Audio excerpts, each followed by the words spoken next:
Graça e paz, pessoal, beleza? Espero que você esteja bem. Estamos aqui de volta no nosso canal para a gente dar sequência aos estudos bíblicos. E no vídeo de hoje a gente está com um estudo poderoso. A gente vai entrar no capítulo 2 de Atos. E é um capítulo assim, irmão, extremamente significativo para a nossa fé cristã.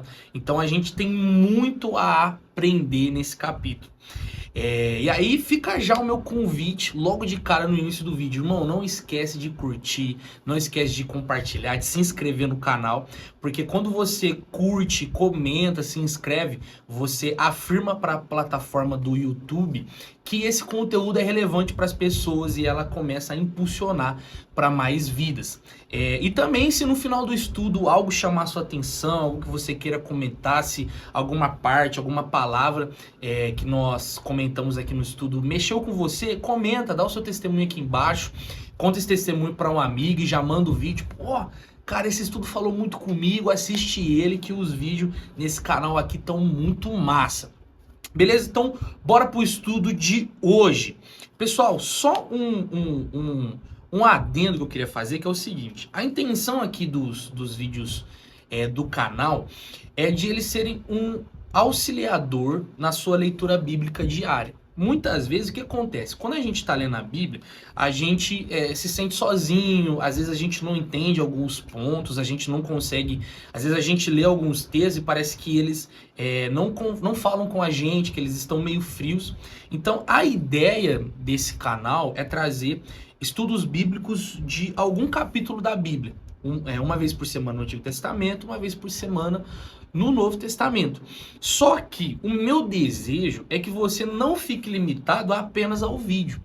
Então, por exemplo, quando a gente trazer um conteúdo aqui, um estudo bíblico, por exemplo, de Atos 2, por favor, na sua casa, leia Atos 2 por completo. Porque talvez lá o Espírito Santo pode levar você para uma outra aplicação, ele pode abrir o seu olhar para algum versículo, para alguma passagem diferente. E aí a sua vida espiritual, o seu conhecimento sobre a palavra de Deus, ele vai ser agregado. E quanto mais você fizer isso, mais você vai conhecer do Senhor e mais você vai se desenvolver na fé cristã. E aí o vídeo, sendo esse auxiliador, no meio dele, claro que a gente dá aquela pregadinha. A gente traz algumas aplicações pessoais para ele também te ajudar nessa área. Então, irmão, o meu maior desejo é que você seja um amante da palavra de Deus. Que você vá à palavra de Deus todos os dias para ler, para meditar. É uma tarefa árdua, é muito difícil, mas pensa assim para você começar. É melhor você ler um versículo da palavra naquele dia, ou um capítulo, ou um trecho do capítulo naquele dia, do que você não ler nada. É melhor você ir plantando várias sementes, várias pequenas sementes, e no final você ver muitos frutos dessa semente, do que você não plantar nada na sua vida espiritual. A gente precisa ter isso na mente. Muitas vezes as sementes que nós temos, elas são pequenas, mas o tanto que elas agregam na nossa fé, o tamanho dos frutos que elas dão, vai para muito além da nossa imaginação, vai muito para além do nosso entendimento. Beleza? Então, recado dado, observação feita, então bora lá.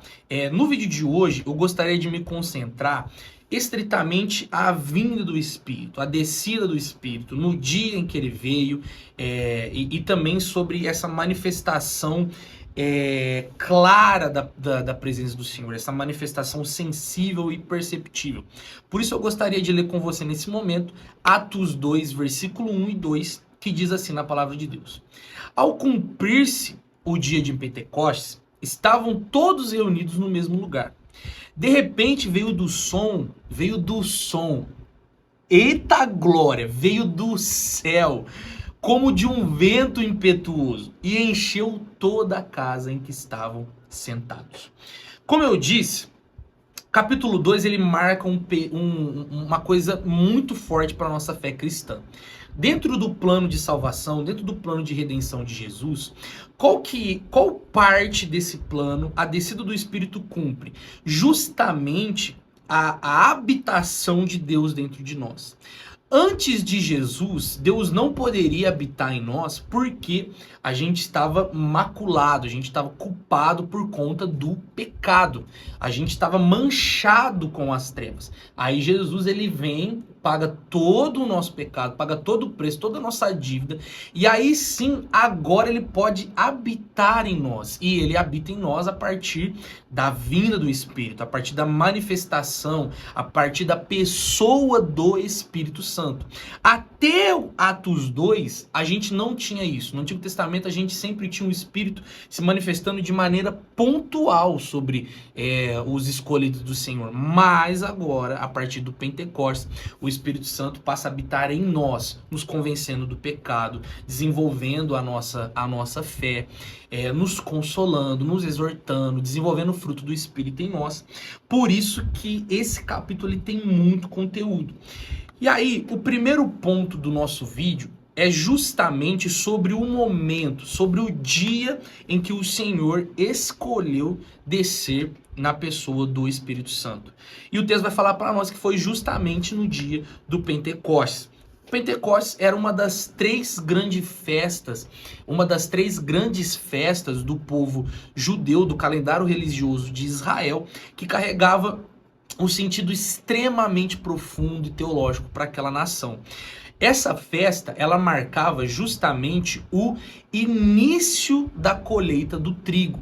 Então, quando a gente fala da colheita do trigo, a gente está falando daquilo que sustentava, porque é a partir do trigo que nós conseguimos fazer o pão. E o pão era um alimento muito significativo para as pessoas daquela época, porque era um alimento fácil, simples e que conseguia saciar as pessoas, e era o básico que eles poderiam ter ali para se alimentar. E aí, o termo Pentecostes, ele tem origem no grego, que significa quinquagésimo, ou seja, eles comemoravam a festa do Pentecostes 50 dias depois da Páscoa. E aí, essa festa, ela era muito importante para o povo de Israel, que ela era conhecida até como festa da colheita ou dia das primícias, porque era um momento especial para eles, porque eles estavam encerrando a colheita da cevada, e aí eles estavam dando sequência ao ciclo agrícola da época, iniciando a colheita do trigo. Então eles queriam abençoar aquela colheita. Eles queriam que aquela colheita fosse forte, poderosa. Então, antes deles colherem aqueles frutos, o que eles faziam? Eles davam as primícias da colheita do trigo. Ou seja, já reconhecendo que toda aquela colheita que eles possuíam, elas tinham origem em Deus. Ela só era possível porque Deus dava as condições, porque Deus sustentava aquele povo, aquela terra, aquela semente, multiplicava para que eles pudessem se sobreviver. Então é uma festa que marcava justamente esse início da colheita do trigo, e eles esperavam que fosse sempre uma colheita proveitosa, abençoada. E aí, talvez, enquanto eu estava falando aqui, vocês perguntou assim: pô, Luiz, a festa do Pentecostes era conhecida como festa da colheita ou dia das primícias? Mas eu lembro de uma passagem na Bíblia, ou já vi algum pastor falando, que tinha também uma festa das primícias no Antigo Testamento. E aqui a gente tem um ponto muito importante, a gente tem uma curiosidade teológica para trazer para você, meu irmão, que é justamente o seguinte: a festa do Pentecostes, ou o dia das primícias, ela era diferente da festa das primícias. Por quê? A festa das primícias, ela era celebrada alguns dias depois da Páscoa. E aí, o povo de Israel, eles traziam alguns feixes, alguns amontoados ali, de grãos, né? Lembrando que eles estão pensando na cevada. E eles consagravam a colheita da cevada naquele momento. Então ali era a festa da primícia. Já Pentecostes, eles estavam celebrando a colheita já do trigo e não mais da cevada. Então era a sequência do ciclo agrícola do povo de Israel. E tem alguns textos, né, alguns teólogos que também afirmam que o Pentecostes para o povo judeu, ele estava extremamente ligado à celebração do recebimento das leis de Moisés no Monte Sinai. Então, elas eram festas distintas. Mas qual que era o princípio que prevalecia em ambas as festas, e também não só nessas festas, mas em toda questão de colheita, todas as vezes em que eles estavam pegando algum fruto, seja dos animais, seja de algum grão, era justamente a lei da primícia. E aí o que a gente precisa entender sobre a lei da primícia? Em todo o Antigo Testamento, o que eles faziam? Eles pegavam os primeiros frutos de algum grão, de algum animal, por exemplo, o primogênito, o bezerro primogênito que nasceu de uma vaca. Eles pegavam esse primeiro lugar e eles sacrificavam e honravam as pessoas. Por que as pessoas não? Eles honravam a Deus, eles sacrificavam ao Senhor. Por que eles tinham esse ato de primiciar? Por que eles tinham esse ato de colocar e de oferecer a Deus o que estava em primeiro lugar? Como uma forma, como eu disse anteriormente, de reconhecer que é Deus quem provê todas as coisas para aquele povo, de que Deus é o provedor da vida, de que Deus é quem dá o trabalho. E aí, além disso, eles estavam homenageando, honrando ao Senhor, dando glórias e gratidão a Ele, antes de receber o restante da colheita. Olha como que é um ato de fé muito forte. Na nossa vida, muitas vezes a gente faz o contrário. A gente espera ter resultados para ir dar honra. Então é mais ou menos assim. Você fala assim, cara, tal pessoa ali falou isso, aquilo, eu vou esperar para ver se vai dar certo. Se der certo, eu falo lá e homenageio. Claro, às vezes isso é um ato de prudência, mas às vezes, muitas vezes, isso aí também demonstra um coração duvidoso. Aqui o povo judeu faz um movimento contrário. Antes de colher tudo, antes de saber se ia dar certo ou não, eles já pegavam os primeiros frutos. Naquela data em específico da celebração, eles já iam ofertavam ao Senhor. Antes de saber se ia dar certo ou não. Olha como que isso é um sinal forte de Deus sendo a prioridade da nação de Israel. Irmão, isso está muito conectado com o que está escrito em Mateus 6,33, que fala que nós devemos colocar o reino dos céus em primeiro lugar. Também está muito conectado com o que está escrito em Mateus 22,37, aonde nós devemos amar ao Senhor em todas as coisas. Então, o que tudo isso que nós falamos até agora, sobre essa curiosidade da festa das primícias ou o dia das primícias, e a gente fez a diferenciação dessas duas festas, o que essa lei da primícia ela fala para nós? Sobre nós colocarmos o Senhor como prioridade, possuindo um lugar de honra na nossa vida, onde a gente não honra ao Senhor pelos resultados que nós tivemos, mas antes de saber o resultado da nossa fé, antes de receber o resultado da nossa atitude, a gente já honra o Senhor com aquilo que nós somos, com aquilo que nós temos. Irmão, isso é uma mentalidade muito forte para o cristão. Qual que é o lugar de prioridade onde nós estamos colocando Deus? Será que nós damos prioridade ao Senhor apenas quando as coisas dão certo? Será que a gente só consegue colocar Deus como prioridade quando a gente tem resultados concretos do que Ele fala para nós ou do que a gente tem na nossa vida? Irmão, quando você honra, quando você prioriza, você não faz pelo resultado, você não faz pela circunstância, você não faz pelo momento, você não faz pelo ambiente, mas você faz porque aquela pessoa merece, ela é digna de receber a honra, ela é digna de receber esse lugar de prioridade acima de todas as coisas. Muitas vezes, diante do Senhor, a gente faz o contrário. A gente, espera acontecer para agradecer. Não, irmão. Você precisa ser grato antes. Você precisa honrar antes, irmão. Isso sim é demonstração de fé. Aí, agora voltando então aqui para Atos, o que a gente entende? Que depois que a gente aprendeu sobre essa questão do dia do Pentecostes, que ele também era conhecido como o dia das primícias, porque eles estavam ofertando as primícias da colheita do trigo.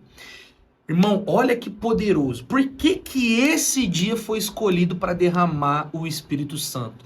Porque ele estava sinalizando o início de uma nova colheita espiritual, o início de uma nova aliança entre Deus e o seu povo, que gerariam muitos frutos. Frutos que começariam naquela reunião em Jerusalém, mas que iria passar por toda a Judéia, por toda a Samaria e ir até os confins da terra, irmão.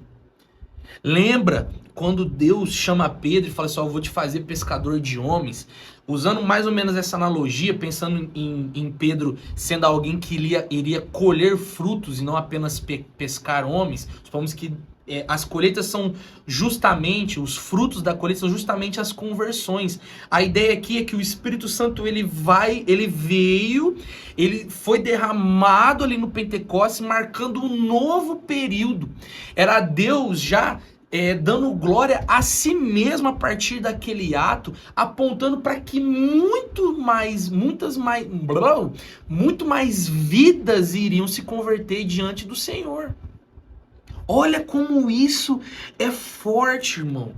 A data ela foi escolhida muito corretamente para apontar justamente a esse novo tempo, a esse novo período de vidas que seriam colhidas nessa nova aliança, não nos moldes do Antigo Testamento, onde o Espírito estava sobre a humanidade, mas agora um período de colheita onde o Espírito Santo está dentro da humanidade, em nós, transformando dentro de nós, e aí sim ele vindo para fora. Irmão, e a gente vê que essa data, ela não foi ocasionada, ela não foi aleatória, até por conta da questão da Páscoa. Você vê que é uma data vinculada estritamente à data da Páscoa. E aí eu lembro você, Cristo, ele morreu no período da Páscoa, na celebração da Páscoa. Que para o Antigo Testamento eles lembravam da libertação no Egito, aonde lá na 10ª praga eles tiveram que passar nos umbrais da porta o cordeiro de sangue. Jesus no Novo Testamento, na mesma data da Páscoa, ele foi o cordeiro morto. Só que agora não para o povo de Israel, mas para todo mundo, mas para todo aquele que crê, mas para todo aquele que se arrepender. Ou seja, o Pentecostes associado à Páscoa, ele nos lembra que só foi possível o Espírito Santo habitar dentro de nós porque Jesus pagou o preço do nosso pecado. Olha só, irmão, como que não tem o acaso nas escolhas do Senhor. Ele escolheu a data do Pentecostes apontando para uma nova colheita que viria, para um novo tempo, para uma nova aliança que iria se inaugurar. Mas ele está associado à Páscoa porque só foi possível o Espírito descer porque Jesus nos libertou das trevas. Porque Jesus morreu pelos nossos pecados. Então, ou seja, é muito significativo essa associação. E aí eu lembro para você, quero relembrar com você. Olha o plano, olha a estrutura, olha a exatidão, o planejamento que Deus fez para que a gente tivesse vida. E vida em abundância, e vida eterna nele. Será que isso não traz para você um senso de que o Senhor é digno e merecedor da nossa honra, da nossa prioridade?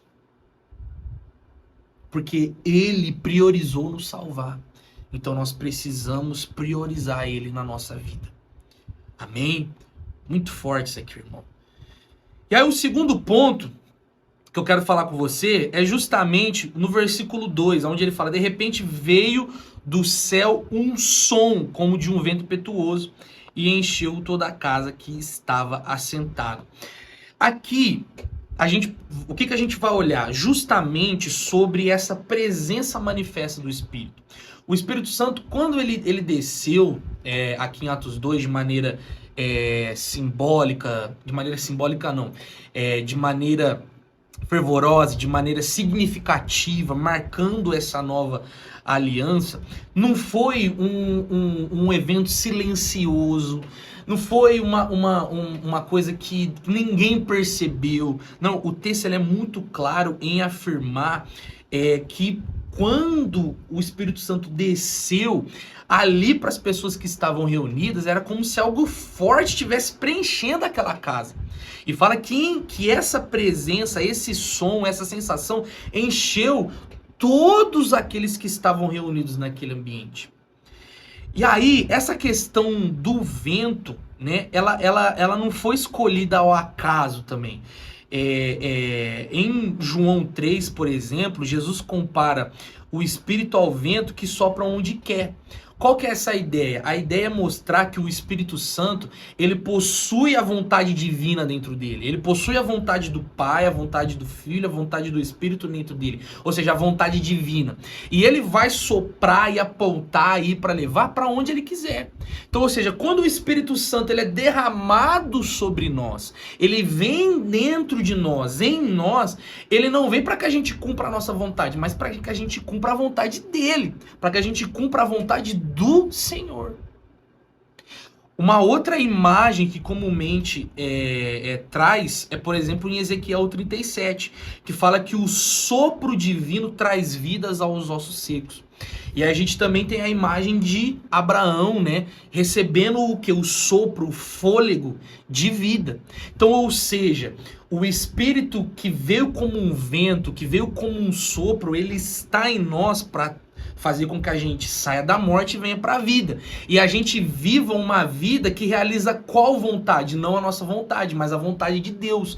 Porque o vento sopra, ele vai para onde ele quer, para onde a vontade divina determina, e não a nossa. Irmão, isso aqui é muito poderoso. E é mais poderoso a gente entender que essa manifestação, ela encheu, ela foi perceptível. Ela foi perceptível a todos que estavam ali naquele lugar. Todos que estavam ali naquele lugar.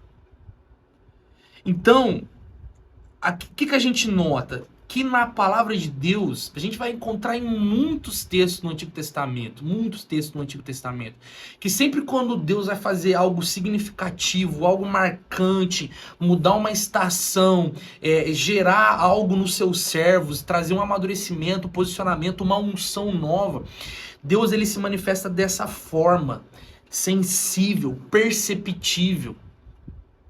Ou seja, a presença ela se manifesta de maneira real. Irmão, saiba de uma coisa, quando você está num culto, quando você está no seu secreto, e você está orando, e há algo diferente no ambiente, você precisa saber que muitas vezes não é a sua emoção. Haverão momentos que vai ser a presença de Deus se manifestando de maneira palpável. A Escritura é a favor disso, ela fala sobre isso muitas vezes. Então, por mais que a gente vê que é um padrão bíblico que está em toda a narrativa das Escrituras, não é uma coisa que está limitada só para aqueles tempos, não, irmão. O Senhor espera que a gente, na nossa vida, vá diante dele. Que a gente vá até ele buscando essa presença, tanto em momentos de reunião, onde a gente está entre vários cristãos, mas como também o nosso secreto. Porque, irmão, Deus ele se dá a conhecer por meios que são perceptíveis a nós, para que a gente desperte, para que a gente não fique sem resposta, para que a gente não ache que a gente está sozinho, porque a partir disso a nossa reverência e nosso temor pelo Senhor vão ser aguçados. A manifestação da presença ela não vem para trazer uma sensação gostosa. Não, Deus se manifesta para que haja renovo, para que haja transformação, para que haja cura, para que a gente amadureça na nossa vida. E o engraçado é que enquanto eu estava preparando o estudo e tudo, né? Um dos comentários bíblicos que eu sempre consulto para ler é justamente o comentário bíblico de Calvino. E ele faz uma observação bem sutil a respeito dessa manifestação perceptível da presença de Deus. E ele fala justamente isso. Tal preguiça é considerar os dons de Deus que a menos que ele desperte todos os nossos sentidos, seu poder passará desconhecido. O que Calvino está dizendo aqui nesse texto? Que nós, por conta da nossa fragilidade humana, a nossa tendência a não estar atento ao mundo espiritual, por conta da nossa carnalidade, muitas vezes a gente não percebe a ação divina. Então, o que Calvino está querendo dizer é o seguinte, que em alguns momentos os sinais do Senhor, a presença do Senhor, ela se manifesta de maneira perceptível à nossa mente, às nossas emoções, ao nosso corpo, para que não passe batido de que Deus está ali, de que Deus está marcando um tempo, de que Deus está marcando um início, de que Deus está transformando, de que Ele está renovando, de que Ele está curando. Então é claro que essa manifestação perceptiva, ela não substitui o que está na fé, nas escrituras, mas ela evidencia o que está nas escrituras. Mas ela nos leva à escritura para que a gente viva o que está na Bíblia. Então, esse daqui é, inclusive, um veredito para a gente saber se a gente teve uma sensação emocional ou se de fato era a presença do Senhor. O quanto de transformação teve na nossa vida. O quanto de convicção do que o Senhor fez na Escritura. O quanto de convicção da fé você teve de maneira diferente, de maneira aumentada, de maneira impulsionada a partir daquela manifestação. Um exemplo, se Deus manifestou de maneira perceptível e você continua o mesmo, ou às vezes pior do que você era antes, irmão, provavelmente foi só a guitarra bonita, foi só as palavras do pastor, a oratória do pastor que mexeu com você. É duro falar isso. Por quê? Porque às vezes tem momentos que são tão pontuais que a gente se emociona tanto. Só que sem transformação, aquele momento é jogado por água abaixo. Dá validação mais para a nossa carne. Então nós precisamos nos lembrar.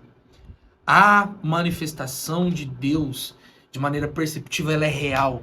A palavra de Deus fala sobre isso. E nós precisamos buscar isso no nosso secreto, nos nossos ajuntamentos, nas nossas reuniões. A gente não pode apenas aprender intelectualmente que a presença de Deus se manifesta, mas a gente precisa buscar e ir até essa presença. Só que ao mesmo tempo a gente tem que lembrar que essa presença ela se manifesta para validar a nossa fé, para validar o que está nas Escrituras, para aumentar a nossa convicção sobre as Escrituras, para fazer a gente viver o que está na Escritura, para desenvolver o fruto do Espírito que está escrito e dissertado e explicado na Escritura. Então, a experiência ela nunca vai substituir a fé. Mas a fé, a palavra de Deus, ela não vai impedir de que Deus se manifeste. Na verdade, ele quer se manifestar, ele quer se relacionar conosco dessa forma, porque quando ele se manifesta dessas formas, de maneira perceptível, é porque ele quer mudar, ele quer gerar algo em nós, seja uma unção, seja um amadurecimento, seja uma cura, uma libertação, uma transformação.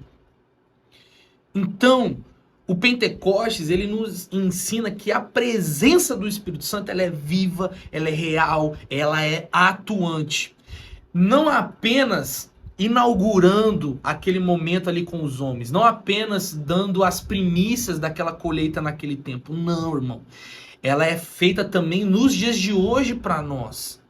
Porque quando nós acolhemos essa presença com reverência, ela transforma os ambientes em que a gente está, ela muda o nosso coração e ela gera frutos na nossa vida que perduram e permanecem até a volta de Cristo. Amém? Muito forte tudo isso aqui. Muito, muito, muito forte. Então, para a gente concluir, para a gente encerrar, uma aplicação, uma conclusão para nós, é que Pentecostes, a presença de Deus, ela não vai ocupar os lugares que sobram, os lugares que entregam sobra para o Senhor. Não, a presença de Deus é sobre aquilo que é colocado em primeiro lugar, fazendo um ajuntamento sobre a questão das primícias, do Pentecostes, do lugar de prioridade, junto com a manifestação da presença de Deus. A gente não pode entregar o nosso resto para o Senhor esperando que Ele entregue o melhor dele para nós, que é a sua presença. que é uma das melhores coisas que nós temos. Claro que o melhor é Jesus, mas a presença manifesta do Senhor também é um presente, também é um ato de graça. Então, a gente quer entregar o nosso resto para Deus, a gente quer entregar a nossa sobra para o Senhor e esperar que Ele entregue a sua presença, que Ele entregue dons, que Ele entregue cura para nós. Não, irmão. Não, irmão. Como que a gente quer se desenvolver e amadurecer de maneira genuína se a gente não entrega a prioridade ao Senhor? Porque tem pessoas que se desenvolvem, mas de maneira mundana. Você encontra inúmeros líderes aí que fazem, que realizam, que crescem de alguma forma, mas não é genuíno, porque não há transformação, não há mudança. Não há amor, não há zelo. Não há devoção genuína ao Senhor. Então, qual que é a vida? Qual que é a vida que você quer viver com o Senhor? Irmão, eu quero todos os dias que a presença de Deus me alcance, que ela me transforme, que ela chegue até minha casa, até minha família. Só que para isso acontecer, eu preciso colocar Deus como prioridade. Para isso acontecer na sua vida, Deus precisa ser a prioridade. Quer que a presença do Senhor se manifeste a você, que Ele te transforme, que Ele gere algo bom na sua vida, coloque Ele como prioridade, que você terá a resposta. Amém? Vamos orar então, convido você a fechar os seus olhos e para a gente orar junto. Pai, muito obrigado por essa palavra poderosa ao nosso coração. Que estudo abençoado, onde a gente pôde aprender e também trazer aplicações para a nossa vida. E essa é a nossa oração, que a gente coloque o Senhor como o lugar de prioridade, como assentado no trono da nossa vida, Pai. Para que assim a gente possa desfrutar, Senhor, da manifestação da Tua presença na nossa vida. Que a gente possa Te encontrar, que a gente possa perceber o Teu agir, Pai. Perdoa a nossa fragilidade, que muitas vezes não percebe que o Senhor está atuando. Por isso, Pai, se manifesta em nós, para que a gente, Pai, venha ter os nossos olhos, os nossos ouvidos, a nossa mente, Pai, conectada a Ti, ao que o Senhor tem para fazer na nossa vida, nessa geração, a partir de nós. Assim é a nossa oração, em nome de Jesus. Amém e amém. Irmão, espero que esse vídeo tenha abençoado sua vida. Como eu disse anteriormente, se teve algo que chamou sua atenção, que você gostou, comenta aqui embaixo. E para você que não é inscrito, se inscreve no canal, irmão. Ajuda a gente, curte, manda, compartilha nos grupos de WhatsApp para que esse conteúdo impulsione na plataforma do YouTube e alcance cada vez mais os corações, tá bom? Vou ficando por aqui, um grande abraço. Segunda-feira que vem a gente está de volta com Gênesis, então cria expectativa que vai ser um estudo abençoado também. Até mais!